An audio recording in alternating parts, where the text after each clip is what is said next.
Hello, bearded bee people. Welcome back to B&K Bees. At this time of year, everybody's wondering, if their bees are looking good, if their bees are going to be able to be strong enough to make it through winter, and if they don't think that they are, what should they do with them? And today is, I think, the 9th of August, and I'm looking at a couple colonies like that. So we've got this one here, blank.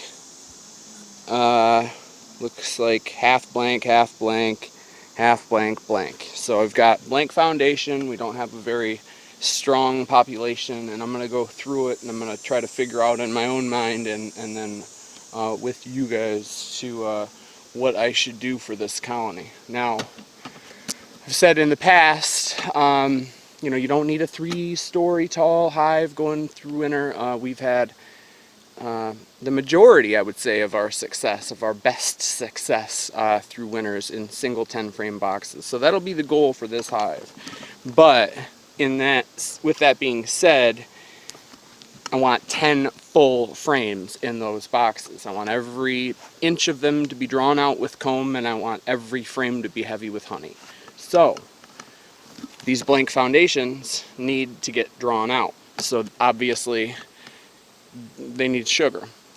We will have goldenrod flow, and that'll be pretty hardy here in another month or so, but I'd like them to be able to fill up that comb with that nectar rather than build comb with it. So what I'm going to probably do is start feeding these, and start feeding in thin syrup. That's 1:1 sugar to water. And then after the goldenrod flow, I will switch to thick syrup, which would be 2:1 sugar to water. The 1:1 kind of mimics nectar, and it gives them a boost in the butt to draw out comb, and then the thick stuff mimics honey, and they store it. So thin for now until they get it all drawn out, and then thick. But there are probably some other things we should pay attention to, and I won't know what those other things are until I go through this hive. So let's do that. A lot of smoke for a few bees.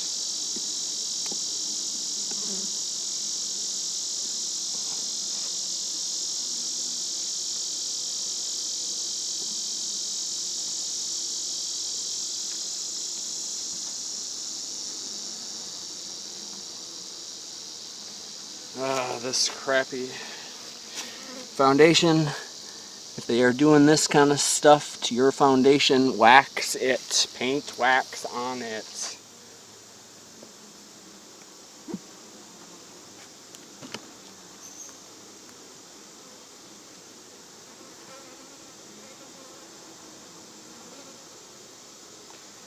Okay, so we have a queen right hive. There are lots of capped brood and eggs and young larvae. So that's good. That was the number one thing I was worried about, because it's tough to get a colony to build up if they're not replenishing in numbers.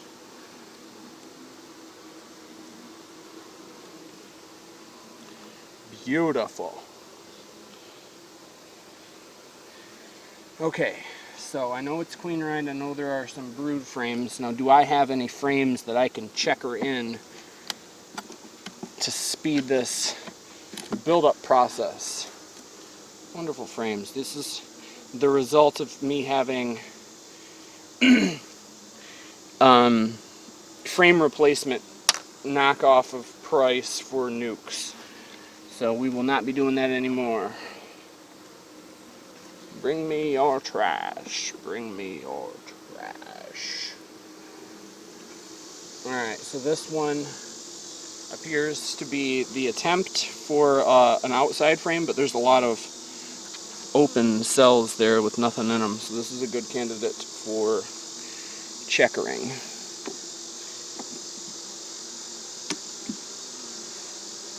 This one as well, some comb with nothing in it.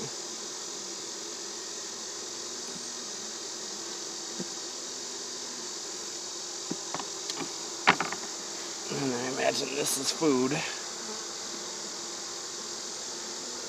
And I was right. Okay, so this will go out here.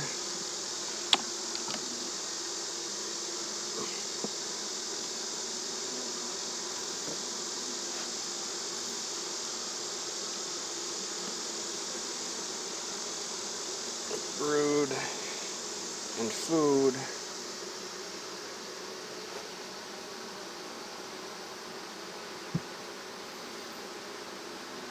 Okay, and now I'm bringing one of those checkerable frames.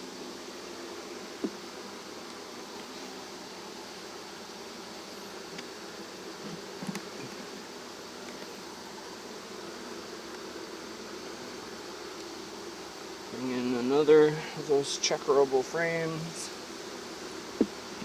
And then that'll be it for checkerboarding. This time I will put sugar on them, get into them in a week, and hopefully see considerable progress on those frames I just checkered, and if everything goes really well, I'll be able to checker in these last two. I will have to paint wax on those before I do that though, because otherwise they're going to do all that crazy cross comb stuff that makes things so difficult. So I'll get those out of there, but that is the plan. So if you have a colony with a lot of blank foundation, get that thin syrup on them, get it on there and get that comb belt out before your fall flow if you have one, and then you can leave a lot of that honey for the bees and not have to feed a whole bunch in October. That's the plan. I mean, it never truly 100% works out that way, but that's always the plan. So click like if you liked it, click subscribe if you haven't already, I'd appreciate that. Otherwise, get out there and have some fun with your bees. See ya.